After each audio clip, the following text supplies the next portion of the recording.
고린도전서 6장 11절입니다. 고린도전서 6장 11절.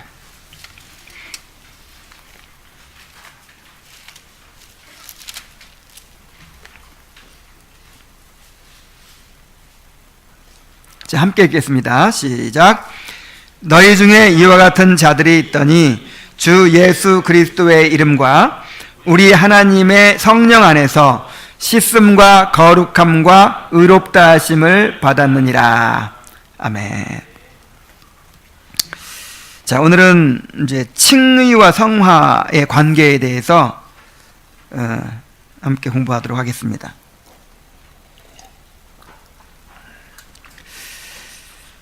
이 복음을 정확하게 바르게 이해하는 것은 단지 이 지적인 이해력만 가지고는 안 되는 것입니다. 성령께서 주시는 그 신령한 빛이 있어야 돼요. 그래서 성경을 올바로 해석하려면 두 가지가 있어요. 두 가지. 하나는 신학, 그리고 또 하나는 신앙이 있어야 돼요. 그래야 성경을 바르게 해석할 수 있어요. 이 거듭난 사람만이 이 복음을 바로 이해하고 성경을 바로 이해하고 또 이 교리들을 바로 이해하게 되는 것이죠. 그래서 이 칭의와 성화에 대해서도 너무나도 혼동이 많고 너무나도 이론들이 많습니다.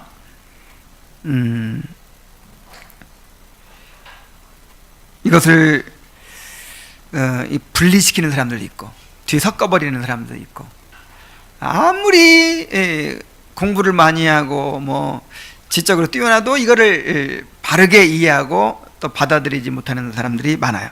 그리고 설령 지적으로 이해했다 하더라도 요거를 삶 속에서 체험적으로 그렇게 경험하지 못한 사람들이 많습니다. 그래서 정말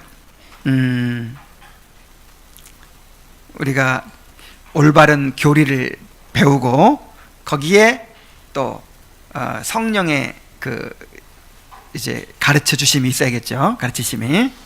그래 일단 근데 올바른 교리를 배우는 거는 이제 우리의 책임이니까 열심히 배우면서 정말 성령께서 빛을 주셔서 이것을 잘 깨닫고 또 실제로 경험하게 해달라고 그렇게 기도하면서 배워야 될 줄로 믿습니다.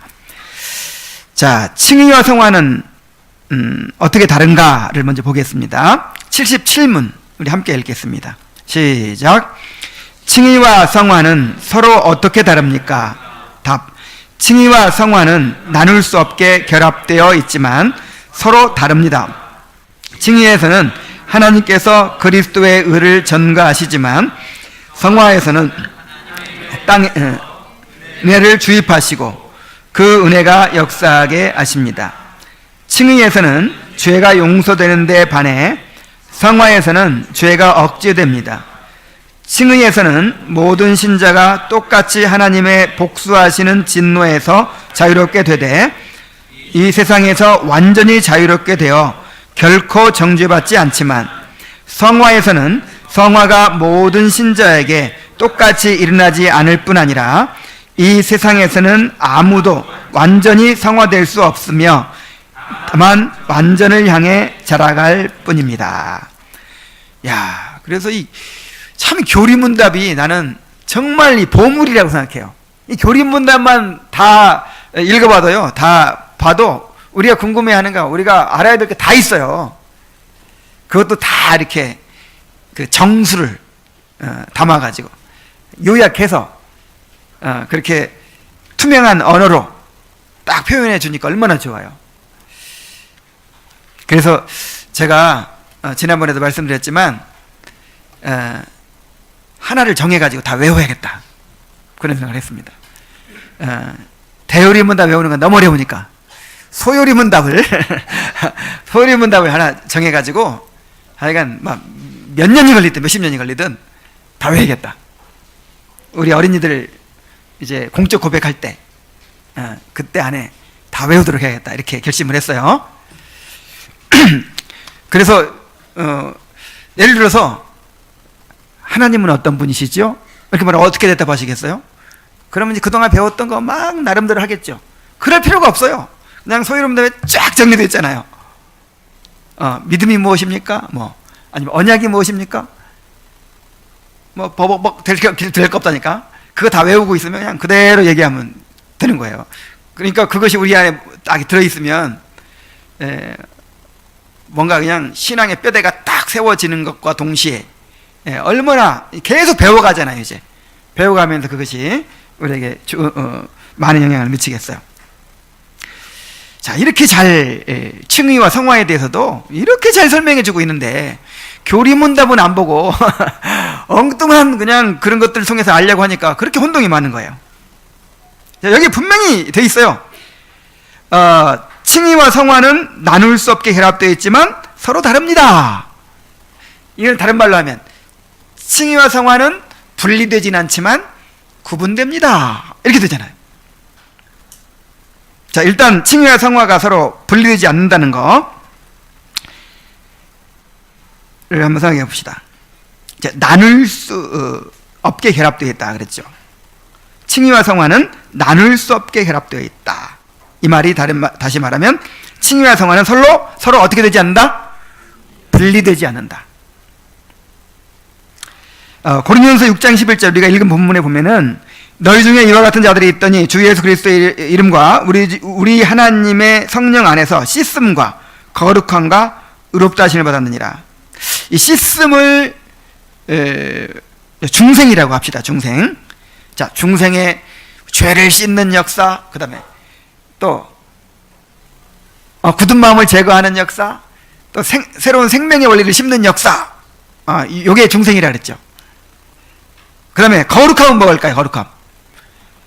성화죠, 성화. 그 다음에 의롭다 하심은 칭이죠. 그래서 주 예수 그리스도의 이름과 우리 하나님의 성령 안에서 이걸 다 받은 거예요. 이게 구원이에요. 이거 한마디로 말하면 이게 뭐예요? 구원. 예수님의 이름으로 구원받았다라고 하는 것은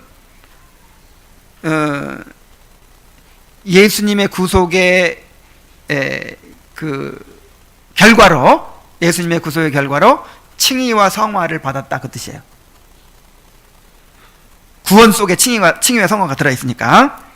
또 고린도전서 1장 30절에 보면, 이 고린도 1장 30절은 우리가 지금 암송해야 될 구절입니다. 리스트에 올라있는 구절이에요. 너희는 하나님으로부터 나서 그리스도 예수 안에 있고 예수는 하나님으로부터 나와서 우리에게 지혜와 의로움과 거룩함과 구원함이 되셨으니, 예수님 우리의 의로움이 되셨죠. 뿐만 아니라 거룩함도 되신다 이 말이에요. 이 뒤에 거룩함은 영화라 그랬지, 영화. 뒤에 구원은 영화라 그랬죠. 그래서 칭의와 성화는 그리스도가 이루신 구원의 결과로, 구속의 결과로 믿는 자에게 값없이 주어지는 구원의 은혜입니다. 우리가 이해하기 쉽도록 논리적으로 구분하는 것일 뿐 실제로는 분리할 수 없는 하나의 은혜예요.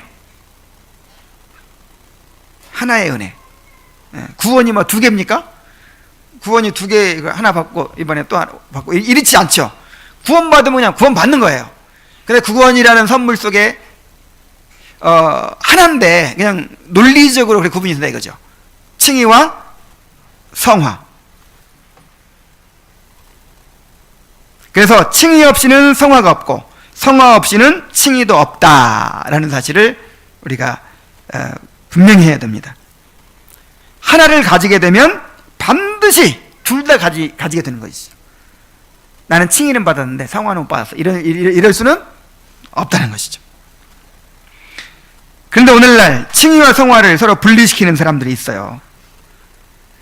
성화가 없이도 칭의가 있을 수 있다, 이렇게 말하는 사람들이 있죠. 구원파. 구원파에서 이렇게 주장해요. 그 다음에 이 세대주의 구원론이 바로 이런 식이에요. 그냥 구원은 은혜니까 그냥 무조건 그냥 믿는다고만 하면 무조건 받는 거고, 그 다음에 이제 구원받고 나서 이 성화가 이루어지느냐 안 이루어지냐 그 차이라는 거예요. 이 세대주의 구원론이에요. 그 다음에 또 어떤 사람들이 그런 걸 주장하냐면 오순절파도 칭의와 성화를 구분합니다. 그래서 예수 믿으면 무조건 구원받죠. 믿으면 구원받아요. 성화가 됐든 안 됐든. 성화가 뭐 있든 없든 무조건 구원받아요. 그리고 나서 성화는 성령 받아서 성화가 돼요. 그러니까 그 사람들은 이제 그 구원 받을 때 한 번 은혜를 받고 그 다음에 성화를 위한 성령을 또 한 번 받는 거예요. 그 성령 받은 증거가 방언이에요. 여러분 방언 못하죠? 그래서 자, 그런데 이게 이제 구원파, 뭐 세대주의, 오순절파에서 이렇게 이제 성화층을 구분하는 건데, 근데 이게 오늘날 이 복음주의 안에 만연해 있어요. 꼭 구원파만의 문제가 아니라 대부분의 교회들이 이렇게 생각하는 거예요. 구원은 공짜니까 의롭다 하신 그냥 받는 거고, 그 다음에 성화를 이루면 상급 받는 거고, 성화가 없으면 개탈모자 쓰는 거고. 요 차이지. 그러니까 성화가 없는 구원도 있을 수 있다, 이렇게 생각하는 거예요. 이단이죠. 다 구원파 이단이 돼버렸어 지금. 그리고 칭의가 없는 성화를 말하는 사람도 있어요. 또 반대로 값없이 주어지는 칭의는 전혀 얘기하지도 않고 기독교 신앙이 마치 윤리에 있는 것처럼, 윤리적 실천에 있는 것처럼 윤리만을 강조해요. 이제 주로 자유주의자들. 그 사람들은 무슨 예수 그리스도의 구속을 통해서 우리가 값없이 구원함을 얻고 이런 말 하면 큰일 나는 줄 알아요. 이런 교리들이 이 기독교를 망쳤다 이거예요, 오늘날. 내가 그냥 믿음으로 구원받았다고 하니까 그렇게 아무렇게 살죠.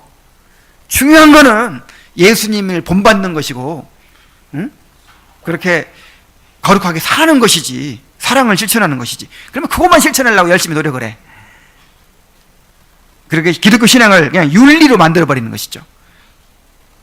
예수님을 우리의 구원을 이룬 분으로 가르치지 않고 우리가 본받아야 될 분으로 가르치는 거예요. 그래서 성화가 없는 칭의를 말하는 사람들도 있고 칭의가 없는 성화를 말하는 사람들도 있는데, 그리고 이런 것들이 서로 만연해 있고, 그런데 우리는 분명히 칭의와 성화는 분리할 수 없는 하나의 은혜다, 구원의 은혜다라는 사실을 깨달아야 됩니다. 자, 칭의와 성화는 서로 분리되지 않는다 그랬어요. 그런데 이 분리할 수는 없지만 구분됩니다. 이게 중요해요. 분리할 수 없지만 구분돼요. 이 기독교 신앙의 진리가 다 그래요. 삼위일체 하나님은 분리할 수는 없지만 구분돼요. 예수님의 신성과 인성은 분리할 수는 없지만 구분해야 됩니다. 또 칭의와 성화도 분리할 수는 없지만 구분해야 돼. 그래서 어려워요. 차라리 그냥 딱 구분해버리든지 아니면 딱 합쳐버리든지. 이것도 저것도 아닌 것 같잖아요. 분리할 수 없다 그러면서도 구분된다 그러고, 구분된다 그러면서도 분리할 수 없다 그러고. 그래서 신비죠. 그래서 하나님이 이루시는 일이죠. 자, 어떻게 다릅니까? 어떻게 구분됩니까? 칭의에서는 하나님께서 그리스도의 의를 전가하시지만, 성화에서는 하나님의 영께서 은혜를 주입하시고 그 은혜가 역사하게 하십니다. 이 두 가지 단어를 기억하시면 쉬워요. 칭의는 전가, 성화는 주입. 이 전가, 임퓨테이션이 무슨 뜻이냐면, 우리 것이 아닌데 우리의 것으로 간주해 주는 걸 말해요. 의가 우리 것이 아닌데 예수님의 의를 우리의 의로 간주해 주시는 거, 법적으로 간주해 주시는 거, 요걸 뭐라고 그래요? 전가. 그 다음에 주입은 뭡니까? 주입. 인퓨전. 인퓨전은 뭐냐면 우리 안에다 부어주시는 거예요. 칭의는 바깥에서 오죠. 바깥에서 오고 법적이고 신분적인 거예요. 근데 성화는 우리 안에다 부어줘요. 우리 안에다. 성령께서 우리 안에다 은혜를 주입하셔서 그 은혜가 거룩함을 이루어 가도록 역사하시는 것이죠. 자, 성경 구절 한번 봅시다. 로마서 4장 6절 8절에 보면은 우리가 알거니와 우리의 옛사람이 예수와 함께 십자가에 못 박힌 것은 죄의 몸이 죽어 다시는 우리가 죄에게 종노릇하지 아니하려 함이니 만일 우리가 그리스도와 함께 죽었으면 또한 그와 함께 살 줄을 믿노니 그랬어요. 실제로 십자가에 달려 죽으시고 부활하시는 분은 예수님이세요. 우리는 십자가에 달린 적도 없고 죽었다 부활한 적도 없어요. 근데 예수님의 죽음과 부활이 누구 것이 된 거예요? 나의 것이 된 거예요. 그래서 내가 죄에 대해서 죽고 여러분들은 지금 그 죄의 형벌을 받은 거예요. 죄의 형벌을 받고 죽은 거예요. 그리고 이제 죄와 상관없이 죄의 지배를 받지 않는 하나님의 자녀로 부활했어요. 예수님과 함께 죽고 예수님과 부활했어요. 그 예수님의 의가 우리 것이 됐어요. 이건 단번에 이루어졌죠. 에스겔서 또 36장 27절에 보면은 우리 안에다 부어주신 은혜가 있습니다. 또 내 영을 너희 속에 두며 너희로 내 율례를 행하게 하리니 너희가 내 규례를 지켜 행할지라. 자, 우리 어디에 둔다고요? 우리의 속에. 우리의 속에.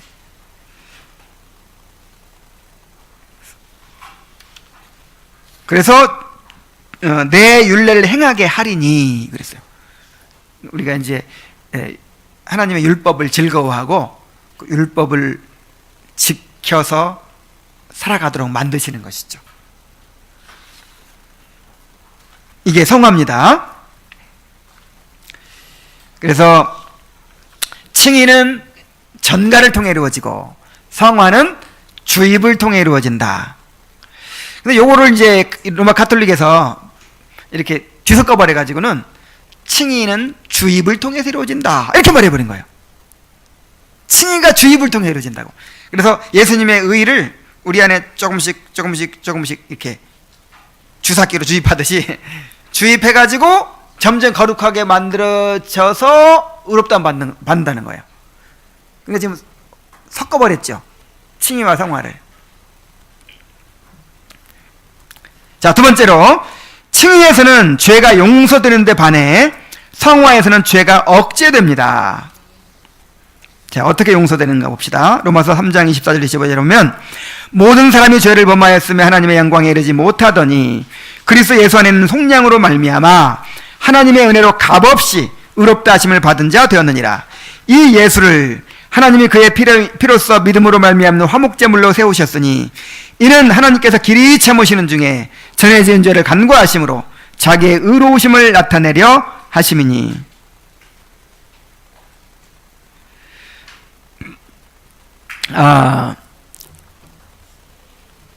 자, 우리가 죄가 있어요. 죄가 있기 때문에 그 죄, 하나님의 공의는 뭐냐면 그 죄값을 치르게 하는 거예요. 형벌을 받아야 되는 거예요. 그럼에도 불구하고 우리를 그냥 의롭다 해주시면 돼야 안 돼요. 하나님의 공의가 어긋나. 하나님은 의롭지 않으셔. 그래서 우리도 의롭다고 하시고 하나님도 의로울 수 있는 방법을 찾으신 거예요. 하나님이 의로우시려면 우리가 죽어야 되고 우리를 의롭다고 하려면 하나님이 의로움을 포기해야 된다니까요. 근데 우리를 죄인을 의롭다고 하시면서도 하나님도 의로우실 수 있는 그 방법이 뭐겠어요? 아무 죄도 없는 그리스도를 화목제물로 세우시고 우리의 죄를 다 지시고 죄값을 치르게 하신 거예요. 그리고 예수 그리스도가 우리의 의를 이루게 하신 거예요. 그래서 하나님께서 우리 죄를 간과하시면서도 이제 의로우실 수 있는 거죠. 하나님은 얼마나 의로우신가 보세요. 너무너무 의롭죠. 정말 그 죄값을 전혀 그냥 지나치지 않으시고 정확하게 다 형벌을 내리신 거예요. 자기 아들에게. 또 로마서 6장 6절 14절에 보면은 우리가 알거니와 우리의 옛사람이 예수와 함께 십자가에 못 박힌 것은 죄의 몸이 죽어 다시는 우리가 죄에게 종노릇하지 아니하려 함이니 죄가 너희를 주장하지 못하리니 이는 너희가 법 아래 있지 아니하고 은혜 아래 있음이니라. 자, 이건 뭐냐면 이건 성화거든요.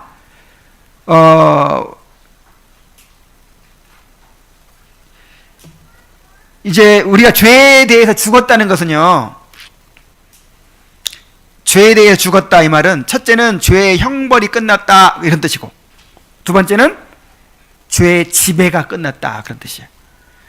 죄의 형벌이 끝남으로 의롭게 된 것이고 죄의 지배가 끝났으므로 거룩하게 되는 거예요. 죄가 너희를 주장하지 못하리니 그랬죠? 이제 죄가 지배할 수 없다는 거예요. 이는 너희가 법 아래 있지 않냐고. 뭐 아래 있음이니라? 은혜 아래 있음이니라. 이 법 아래 있는 사람들은 죄의 지배를 받는 사람 가리키는 거거든요. 우리가 은혜 아래에 있다. 이제 우리 속에 주입하신 그 은혜가 역사해가지고 이제 죄를 이겨버려요. 이제 죄가 우리를 지배하지 못해요.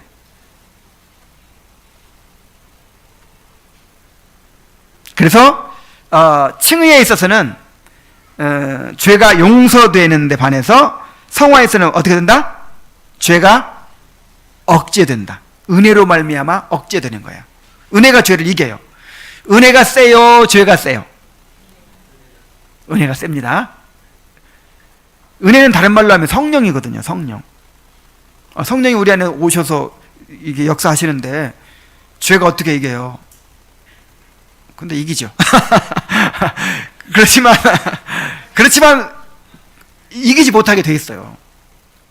그래서 결국 우리가 거룩하게 되는 거죠. 요즘 맨날 지지만 지금은 맨날 넘어지고 자빠지고 지고 하지만 그러나 결국 이길 겁니다. 은혜가 점점 증진돼서 반드시 이길 거예요. 그래서 세 번째로는 칭의에서는 모든 신자가 똑같이 하나님의 복수하시는 진노에서 자유롭게 되되 이 세상에서 완전히 자유롭게 되어 결코 정죄받지 않지만 여기까지. 자, 칭의는 점점점 완성됩니까? 아니면 순간적으로 완성됩니까? 왜냐하면 그게 예수님의 의거든요. 예수님이 완전한 의가 순식간에 나한테 와버리는 거니까, 전가돼 버리는 거니까 처음부터 완전해. 완전. 그리고 결코 정죄받지 않아요. 그러나 성화에서는 신자에게 똑같이 일어나지 않을 뿐만 아니라 사람마다 그 진행 정도가 달라요. 그리고 이 세상에서는 아무도 완전히 성화될 수 없으며 다만 완전을 향해 자라갈 뿐입니다. 그랬어요. 또 한번 봅시다. 로마서 8장 33절 34절. 누가 능히 하나님께서 택하신 자들을 고발하리요? 의롭다 하신 이는 하나님이시니 누가 정죄하리요? 죽으실 뿐 아니라 다시 살아나신 이는 그리스도 예수시니 그는 하나님 우편에 계신 자요 우리를 위하여 간구하시는 자시니라. 이게 뭐냐면 칭의가 완전하다는 사실을 얘기하고 있는 거예요. 우리가 의롭다 하심 받은 것은 이건 너무나도 완전한 사실이에요. 왜냐하면 의롭다 하신 이가 누구예요? 하나님. 지방법원에서 판결 난 거는 어디서 뒤집힐 수 있어요? 고등법원. 고등법원에서 판결 난 건 대법원. 대법원에서 판결 난 건 이제 없죠. 근데 대법원 정도가 아니라 하나님의 법정, 하나님의 법정에서 최종 심판자이신 하나님이 의롭다고 딱 선언해 버렸어. 그럼 그게 뒤집힐 수 있어요? 없어요? 없어요. 그리고 그 의를 제공했던 예수님이 우리의 구원이 완성될까지 계속 보증하고 계세요. 간구하고 계세요. 그래서 재판장이신 하나님이 선언하셨고 또 우리의 중보자이신 그리스도께서 계속 보증하고 계시므로 우리의 칭의는 완전합니다. 그러나 히브리서 5장 12절로 14절 보면 때가 오래되었으므로 너희가 마땅히 선생이 되었을 터인데 너희가 다시 하나님의 말씀의 초보에 대하여 누구에게 가르침을 받아야 할 처지이니 단단한 음식은 못 먹고 젖이나 먹어야 할 자가 되었도다. 이는 젖을 먹는 자마다 어린아이니 의의 말씀을 경험하지 못한 자요 단단한 음식은 장성한 자의 것이니 그들은 지각을 사용함으로 연단을 받아 선악을 분별하는 자들이니라 그랬어요. 여기서 보니까 젖이나 먹는 어린아이도 있고, 그러니까 의롭다 하심 완전한 의를 소유한 사람이라 하더라도 젖이나 먹는 어린아이도 있고, 그 다음에 남을 가르칠 수 있는 선생도 있고, 단단한 음식을 먹는 성숙한 사람도 있고, 그렇죠. 지각을 사용함으로 연단을 받아서 선악을 분별하는 그런 영적 분별력을 가진 그런 성화가 상당히 이루어진 그런 사람도 있다는 거예요. 요한일서 2장 12절로 14절에 보면은 이제 요한이 편지를 쓰면서 이렇게 부릅니다. 자녀들아, 내가 너에게 이것을 쓰는 것은 너희 죄가 그의 이름으로 말미암아 사함을 받았으며, 아비들아, 내가 너에게 쓰는 것은 너희가 태초부터 계시니 알았으며, 청년들아, 내가 너에게 쓰는 것은 너희가 악한 자를 이기었으며, 아이들아, 내가 너에게 쓰는 것은 너희가 아버지를 알았으며. 자, 지금 뭐라고 불렀어요? 아이들아, 청년들아, 아비들아, 그렇죠? 그 다음에 맨 처음에는 자녀들아 그랬고, 자녀들아 하는 거는 구원받은 모든 성도들 말하는 것이고, 아이들아 하는 거는 그 중에서 아직 젖먹이들, 영적으로 미성숙한 사람들. 그 다음에 청년들아 하는 말은 이제 어느 정도 성장해서 이제 좀 견고해진 사람들. 그 다음에 아비들아, 아비들은 누구예요? 이제 다른 사람을 세워줄 수 있는 그런 정도의 신앙을 가진 사람들이겠죠. 우리 교회 안에도 지금 다 자녀들이지만 아이들도 있고 청년들도 있고 그 다음에 아비들도 있어요. 자, 여러분의 영적인 나이는 몇 살입니까?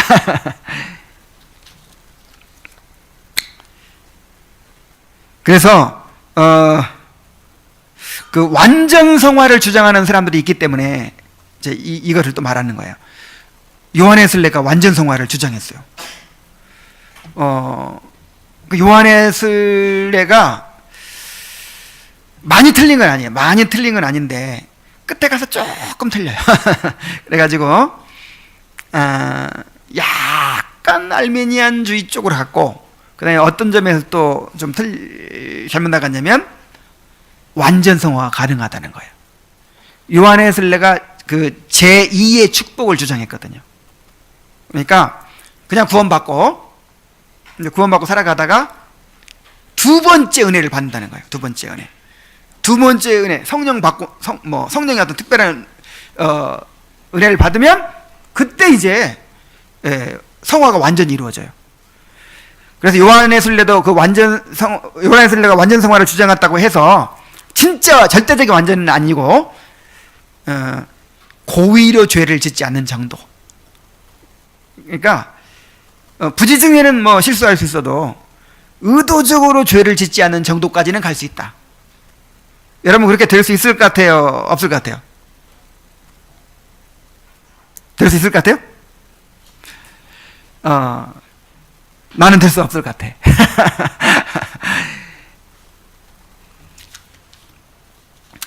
그래서 이 요한의 슬레가 발전해가지고 거기서 이제 뭡니까? 성결운동이 나왔어요. 성결운동. 성령 세례 운동. 그게 또 발전해가지고 오순절 운동이 나온 거예요. 그 사람들의 공통점이 뭐냐면 어떤 제2의 축복이 있는 거야. 처음에 구원받을 때 한번 은혜 받는 것이고, 그걸로만은 성화가 안 된다니까. 그걸로만은 안 되고 제2의 어떤 그런 성령 받는 체험을 가지고 이제 완전해지는 거예요. 그러나 그렇게 될 수 있다 없다? 없어요. 요한일서 1장 8절로 10절에 보면은 만일 우리가 죄가 없다고 말하면 스스로 속이고 또 진리가 우리 속에 있지 아니할 것이요, 만일 우리가 범죄하지 아니하였다 하면 하나님을 거짓말하는 이로 만드는 것이니 또한 그의 말씀이 우리 속에 있지 아니하니라 그랬어요. 그래서 우리가 나중에도 이제 나오지만 이게 지금 요한일서는요, 쉽게 말하면 영분별의 책이에요. 그러니까 세상에 있는 영들을 다 믿지 말고 이제 하나님께로부터 왔는지 분별하라 그랬거든요. 그 분별하는 여러 가지 기준 중에 하나가 이거예요. 나는 성화가 다 됐습니다. 죄가 없습니다. 이런 사람, 이거 하나님께로 온 사람이 아니야. 우리가 하나님을 대면하에 딱 서면 가장 먼저 깨닫는 게 뭐예요? 자신의 죄를 깨닫는 거예요. 그래서 나중에도 나오지만 꼭 이렇게 나는 죄가 없습니다, 나는 성화됐습니다, 이렇게까지 말하지 않더라도 그의 말 속에 죄에 대한 인식이 없어요. 어떤 죄로 인한 애통이 없어. 그의 가르침이나 그의 교제나 그의 대화 속에 거기에는 관심이 없는 거예요. 이런 걸 통해서 그 사람이 아직 은혜를 받지 못했다는 것을 알 수 있어요. 어떻게 하나님을 만나는데, 어떻게 자신의 죄를 깨닫지 않을 수 있어요?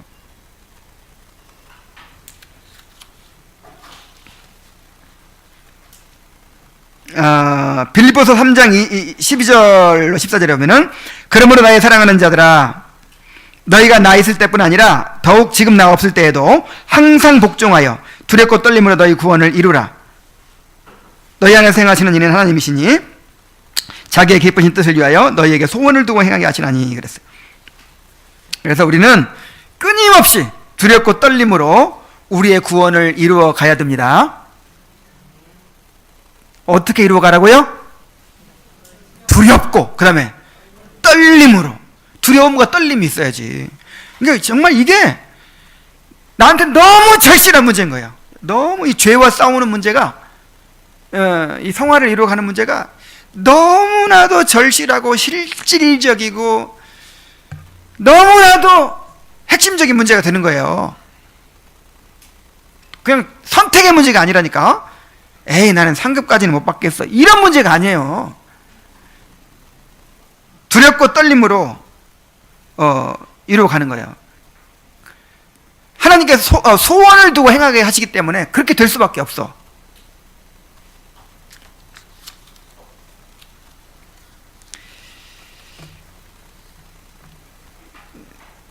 자, 그래서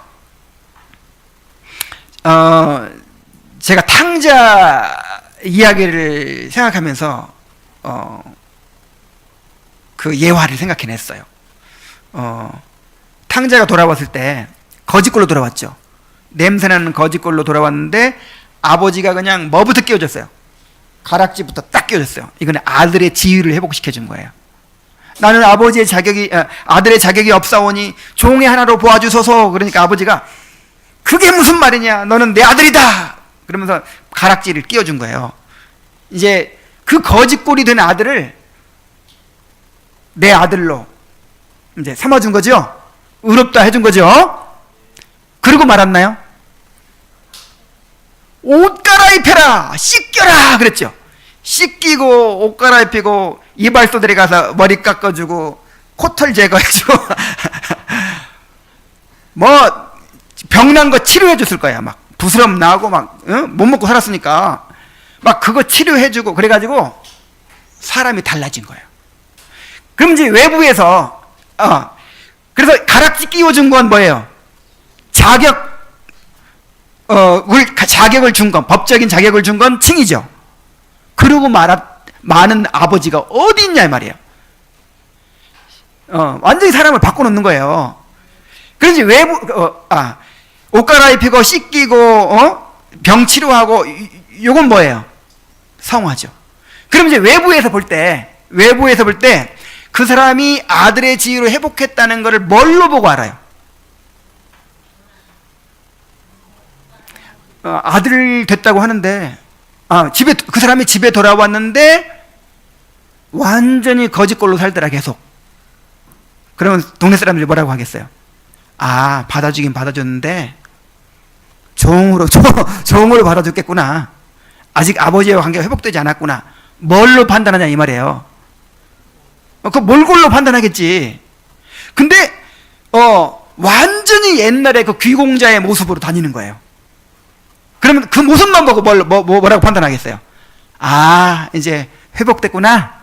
아버지의 관계가 회복되고 칭의 받았구나. 이렇게 알 수 있죠.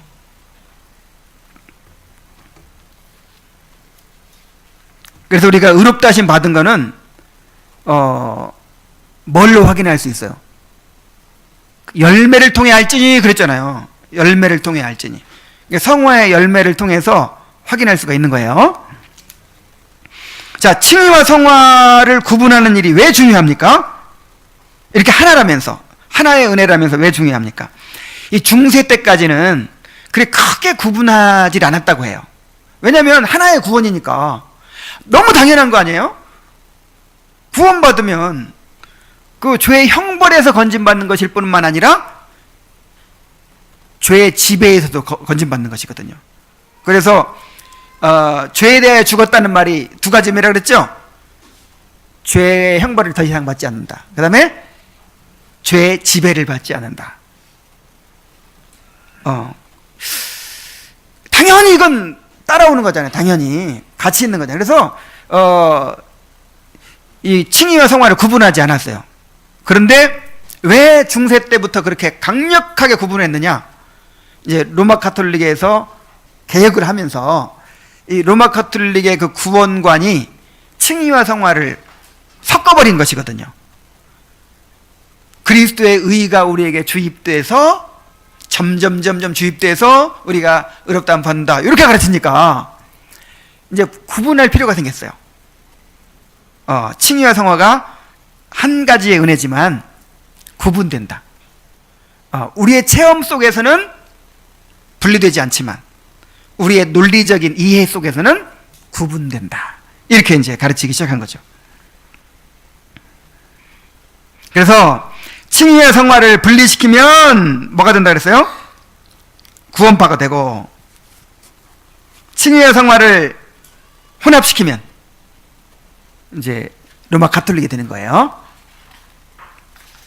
자, 78문을 봅시다. 78문.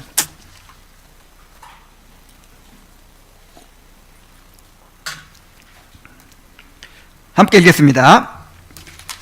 이게 제목이 뭐냐면 왜 신자들은 성화를 완전히 이룰 수 없는가? 자, 왜 신자들은 성화를 완전히 이룰 수 없는가? 한번 읽어봅시다. 78문 시작. 왜 신자들은 성화를 완전히 이룰 수 없습니까?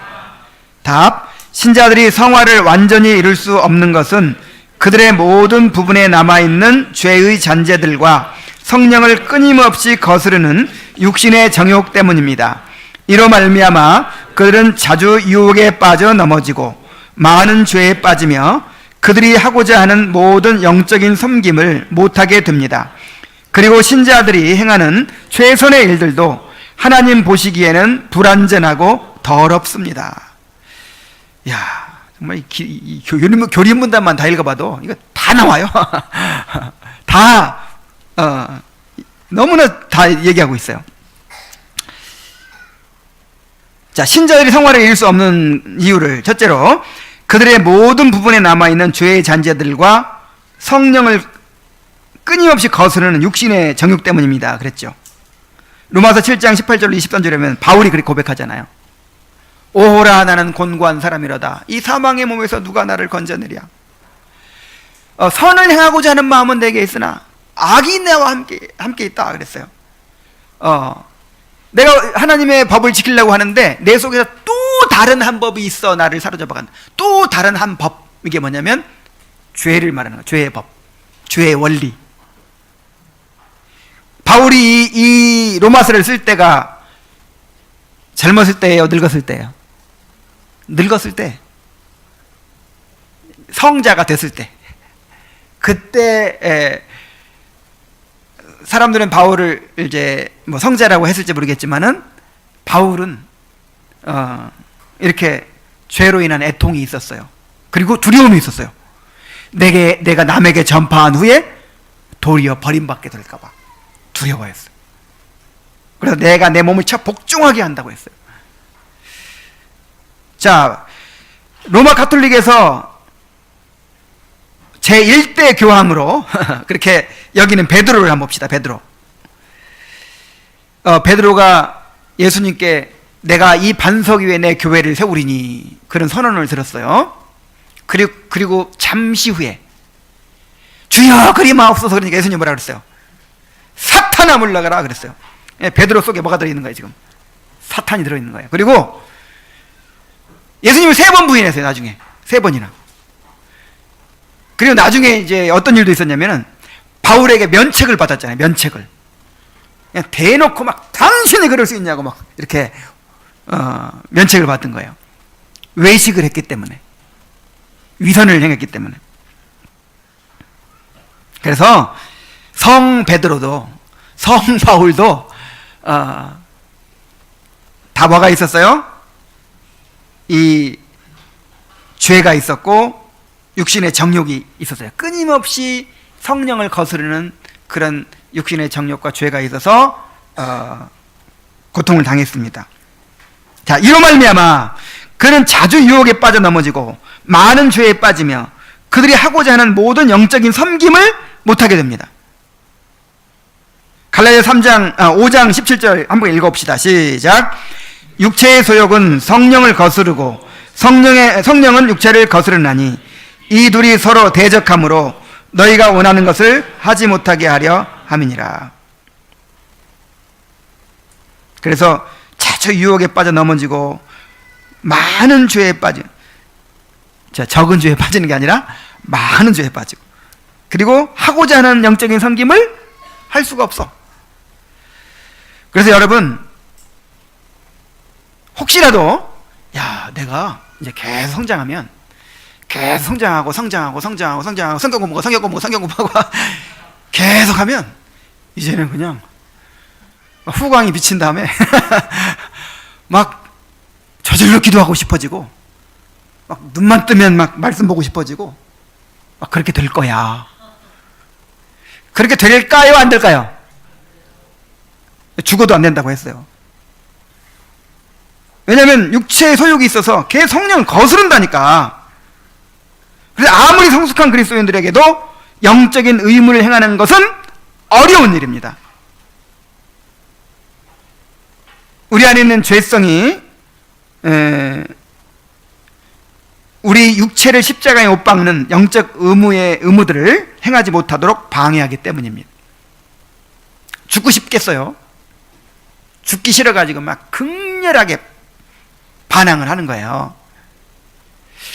그래서 오늘은 기도가 안 땡겨, 오늘은 제발 그런 소리 좀 하지 마세요.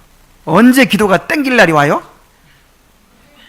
암 걸리고 아니면 그런 일 생기면 저절로 땡깁니다.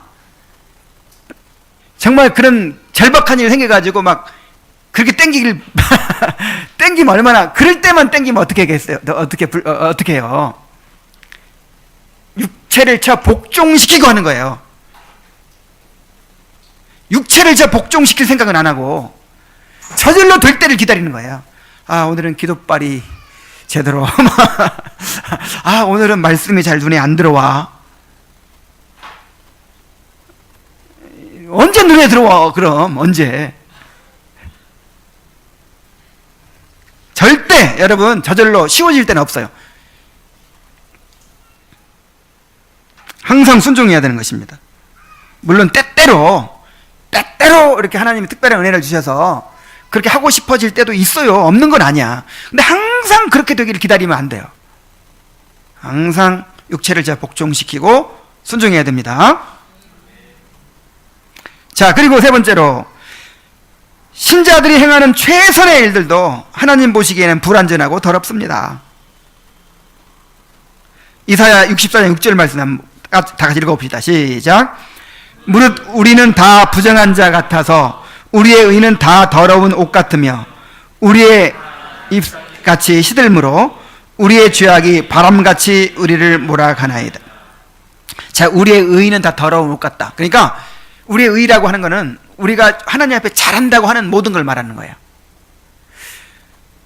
그런 것이 다 더러운 누더기 같다. 누더기. 그래서 하나님께서 받으실 수 있어요, 없어요? 칼빈이 그랬잖아요. 시편 강해에서 우리한테 나오는 건 오물밖에 없대요. 오물. 더러운 오물밖에 없어. 그래가지고 그걸 하나님 앞에 드리잖아요. 그걸 하나님을 더럽히는 것이 돼.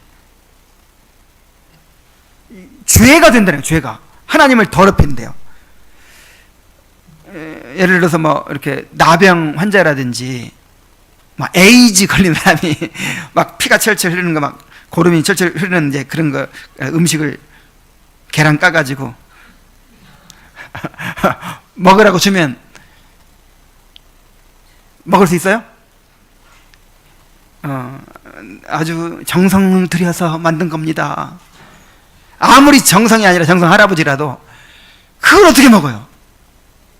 우리가 드리는 것이 오물이라니까. 오물, 더러운 오물 같은 걸 하나님께 드리면서 하나님한테 냄새 피우고 하나님을 더럽힌다니까요. 그래서 출애굽기 28장 38절 한번 읽어봅시다. 시작. 이 패를 아론의 이마에 두어 그가 이스라엘 자손이 거룩하게 드리는 성물과 관련된 죄책을 담당하게 하라. 그 패가 아론의 이마에 늘 있으므로 그 성물을 여호와께서 받으시게 되리라. 아, 이거 보세요. 아론이 이제 그 이스라엘 백성들이 하나님 앞에 성물을 드리잖아요. 제물을. 그래서 아론이 제사장으로서 그거를 대신 이제 하나님 앞에 바치는데 이마에다 뭘 써붙여요? 여호와께 성결이라는 패를 이렇게 써붙여요. 여호와께 성결이라는 패를 써붙이고 드리는 거예요. 하나님 앞에. 왜요? 죄책을 담당하기 위해서. 죄책. 그러니까 더러운 오물 같은 거를 드리니까 하나님을 더럽히는 일이 되니까 드리고도 뭐 받아야 돼? 드리고도 형벌을 받아야 되는 거예요. 하나님 더럽힌 죄로. 그래서 그 죄책을 담당하기 위해서 여호와께 성결이라고 쓰라는 거예요. 그 아론이 누구의 모형이에요? 그리스도의 모형이에요. 그래서 오늘도 우리가 하나님 앞에 예배를 드리고 헌금을 드리고 찬송을 드리고 이거 자체가 오물이에요. 오물. 하나님께는. 근데 그리스도께서 여호와께 성결이라고 이렇게 하나님 보좌 우편에서 그렇게 우리의 것을 이렇게 드려주시는 거예요. 아시겠습니까? 그런데 만약에 그렇게 오물을 드려놓고 야, 내가 그래도 이걸 드렸지 하고 자랑한다면 얼마나 참 우스운 일입니까? 근데 실제로 그렇게 해요. 이번 주간에는 내가 경건의 시간을 한 번도 안 빼먹었어. 뭐 이렇게 자부심이 딱 생기죠. 내가 이번에 헌금을 얼마나 했어. 내가 누구를 도왔어. 이번에 성경을 얼마나 읽었어. 이런 거 한 가지 한 가지가 내가 뭔가 의를 행한 것처럼 그렇게 이렇게 자부심을 갖고 확신을 갖고 그런단 말이에요. 이걸 칼빈은 뭐라 그러냐면 악마적 확신이라 그랬어. 악마적 확신. 그래서 그 시편 119편에서 여호와여 내 입이 드리는 자원 제물을 받으시고 나를 주의 공의로 가르치소서. 이 기도가 바로 악마적 확신을 제거하는 구절이라고 했어요. 내 입의 제물을, 내 입의 자원 제물을 받아주시옵소서. 이렇게 겸손한 마음으로. 그걸 받아주시면 그게 은혜인 거예요. 그 제물을 받아주시는 그게 은혜예요. 은혜 받은 거예요.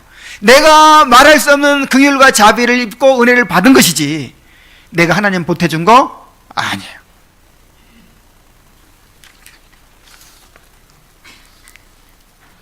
그래서 완전 성화를 주장하는 것은 성경과 완전히 배치되는 것이다 라는 것을 우리가 알 수 있습니다. 자, 그래서 결국 그리스도인의 삶은 죄와 싸우는 삶이 될 수밖에 없습니다. 히브리서 12장 1절에 이러므로 우리의 구름같이 둘러싼 허다한 증인들이 있으니 모든 무거운 것과 얽매기 쉬운 죄를 벗어버리고 인내로서 우리 앞에 당한 경주를 경주하며. 또 빌립보서 3장 12절 14절 내가 이미 얻었다 함도 아니요 온전히 이루었다 함도 아니라 오직 내가 그리스도 예수께 잡힌 바 된 그것을 잡으려고 달려가노라. 형제들아 나는 아직 내가 잡은 줄로 여기지 아니하고 오직 한 일 즉 뒤에 있는 것은 잊어버리고 앞에 있는 것을 잡으려고 표대를 향하여 그리스도 예수 안에서 하나님이 위에서 부르신 부름의 상을 위하여 달려가노라. 여러분, 이 신앙생활에 대해서 올바른 관점을 갖게 되시기 바랍니다. 신앙생활은 은혜 받아서 날마다 기쁨을 누리며 날마다 평안을 누리며 띵까띵까하며 그렇게 가는 길이 아니에요. 그럼 무슨 길이에요? 모든 무거운 것과 얽매기 쉬운 죄를 벗어버리고 인내로서 우리 앞에 당한 경위를 경주하는 거예요. 그러니까 그 육상 선수하고 똑같다고 지금 표현하고 있는 거예요. 육상 선수가 죽으라고 달려야 되거든요. 죽으라고 달려야 되기 때문에 달리는데 방해되는 것은 어떻게 해버리고, 육상 선수가 양복 입고 뛴다든지 한복 입고 뛴다든지, 뭐 이번에 1,000만 원짜리 모피코트 샀다고 그거 입고 뛰면 어떻게 돼요? 다 벗어버리고 빤스만 입고 뛰어야 돼. 그만큼 어렵고 중요한 길이라는 거예요. 그리고 어떻게 하라고요? 인내로서 경주. 그냥 참고, 그냥 꼭 숨이 넘어갈 것 같아. 이 경주 해보셨어요? 막 숨이 넘어갈 것 같은데 인내해야 돼요. 막 참고 막 달려야 돼요. 이게 신앙생활이에요. 이게. 아니 바울 같은, 성 바울 같은 사람 그렇게 안 살았을 텐데. 바울이 그랬잖아요. 내가 이미 얻었다함도 아니고 온전히 이루었다함도 아니라 내가 그리스도 예수께 잡힌 바 된 그것을 잡으려고 뭐 하노라? 달려가노라. 달려간단 말을 2번이나 했어. 이게 신앙생활이에요. 그러니까 영적으로 성숙하면 뭐 이렇게 고고하게 백조같이 우아하게 뭐 이렇게 사는 줄 알아요. 절대 그렇지 않아요. 이거 지금 잘못된 신앙이에요. 잘못된 신앙. 구원받지 못한 사람은 하나님과 전쟁하는 사람이라면, 구원받지 못한 사람은 하나님과 전쟁하면서 죄와는 평화를 누리는 사람이라면, 구원받은 사람은 하나님과는 평화를 누리고 죄와는 전투하는 사람입니다. 그래서 어떤 사람이 죄에 대한 애통이 없어요. 죄에 대한 갈등이 없어. 고민이 없어. 그건 아직 구원받지 못한 사람일 가능성이 많습니다. 그러나 언제부턴가 죄로 인한 애통이 있어요. 늘 죄로 인한 갈등이 있어요. 그래서 이 책 여러분 꼭 정독을 한번 하시기 바랍니다.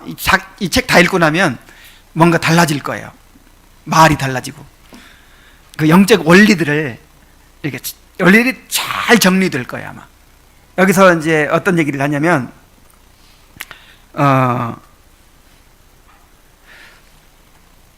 이 회심한 사람은요, 이 죄에 대한 고통이 제일 큰 것이 돼가지고 다른 걸 다 덮어버린대요.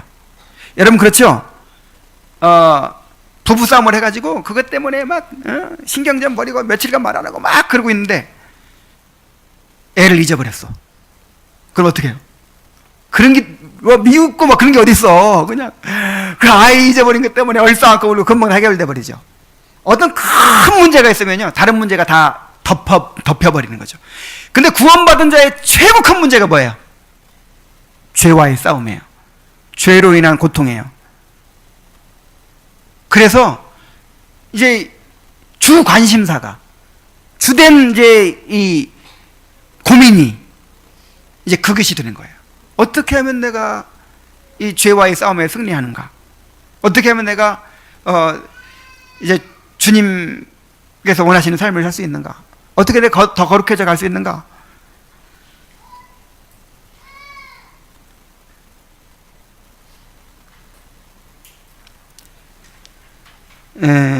정말 이런 은혜가 있기를 바랍니다. 그래서 이 게할더스 보스가 쓴 이 대의인문답 해설서가 있는데 거기서 이렇게 얘기를 합니다. 그리스도인의 삶을 전적으로 기쁘고 즐거우며 편안한 것으로 묘사하는 전도자들과 설교자들은 그들 자신의 마음에 존재하는 악을 파악하지 못한 자들이다. 그랬어요. 그러니까 우리가 이제 보통 그리스도인들을 볼 때도 이 죄와의 투쟁이, 죄와의 싸움이 중심을 차지하지 않아요. 그거는 그냥 별 문제 아니고 다른 문제, 세상의 문제, 다른 생활의 문제, 이게 더 큰 문제를 차지하고 있어. 그러면 아직 이 은혜를 제대로 경험하지 못했다, 이렇게 판단할 수 있다는 거예요. 마찬가지로 이 복음을 전하는 자들 중에서도 예수 믿으면 항상 평안하고 기쁘고 이렇게 묘사하는 사람들, 아직 자신 안에 있는 악을 깨닫지 못한 사람이라 그래서 제가 그 칼빈의 설교집을 여러분에게 적극적으로 권하는 이유가 바로 그거예요. 이 청교도들 가운데서도 이제 그렇게 우리가 발견할 수 있는 그런 것을 발견할 수 있는 책들이 많은데, 그 칼빈의 주석이나 설교집 같은 거 보면요, 정말 인간의 그 부패성에 대한 깊은 통찰, 이거를 우리가 배울 수가 있어요. 그런 전제하에서 성경을 모두 다 해석하는 거예요. 그러니까 아까 제가 뭐라고 그랬어요?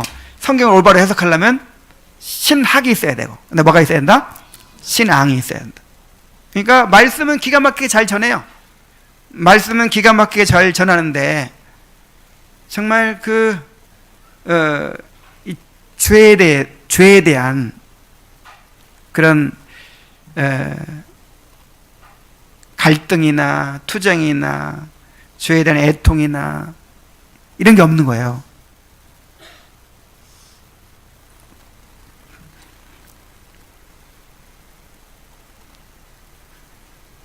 그래서 아까 요한일서 1장 8절에 우리가 죄 없다 하면 자기를 속이는 자라 그랬잖아요.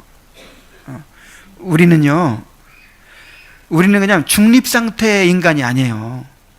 끊임없이 자기 의를 세우는 사람들이에요. 끊임없이 자기 의를 세우고 그렇게 하나님을 대적하는 사람들이기 때문에, 스스로 하나님 되려고 하는 사람이기 때문에, 우리에게 무엇보다도 깨달아야 되는 것이 우리 자신의 부패성입니다. 그리고 하나님을 만나면 만날수록, 하나님 알아가면 알아갈수록 자신의 그 비열함을, 자신의 죄의 깊이를 점점점 깊이 깨달아가는 거예요. 이거 정상적인 신앙입니다. 이게 정상입니다. 정말 이렇게 안일하게 살아가는, 이거는 정말 잘못된 신앙이에요.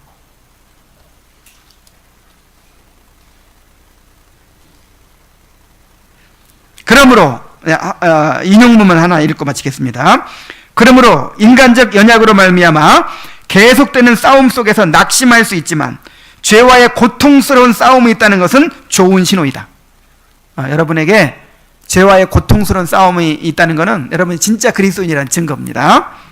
그것은 우리가 천국으로 가는 고속도로에 접어들었음을 의미하며 모든 그리스도인들이 겪어야 할 과정인 것이다. 따라서 우리는 죄와의 투쟁으로 낙심하는 대신에 우리는 죄와 적게 싸우거나 아니면 전혀 죄와 갈등하지 않는 것에 대하여 놀라야 할 것이다. 요즘엔 내가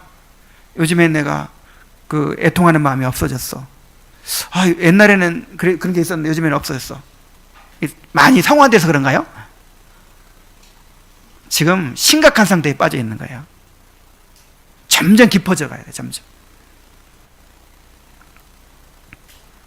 여러분에게 이런 은혜가 있기를 바랍니다. 기도하겠습니다. 은혜로우신 아버지 하나님, 우리가 방황할 필요가 없이 이렇게 성경 해석의 올바른 기준이 되는 교리문답을 배울 수 있게 인도해 주셔서 감사드립니다. 하나님 아버지, 참으로 성경이 또 교리문답이 우리에게 보여주는 바는 참으로 우리가 죄인이고 그 죄를 더 깊이 깨달아가면서 회개의 삶을 살아야 한다는 것입니다. 그렇지 않으면 우리의 하나님 되려고 하는 그 죄성이 결코 죽지 않을 것입니다. 끊임없이 우리의 의의를 세우고 참으로 자랑할 것입니다. 아버지 하나님, 우리에게 정말 하나님의 면전에 서서 자신의 죄의 깊이를 깨닫는 그런 은혜를 주시옵소서. 우리 안에 오물밖에 없고 우리가 내놓는 것은 다 더러운 것들임을 깨닫게 하여 주옵소서.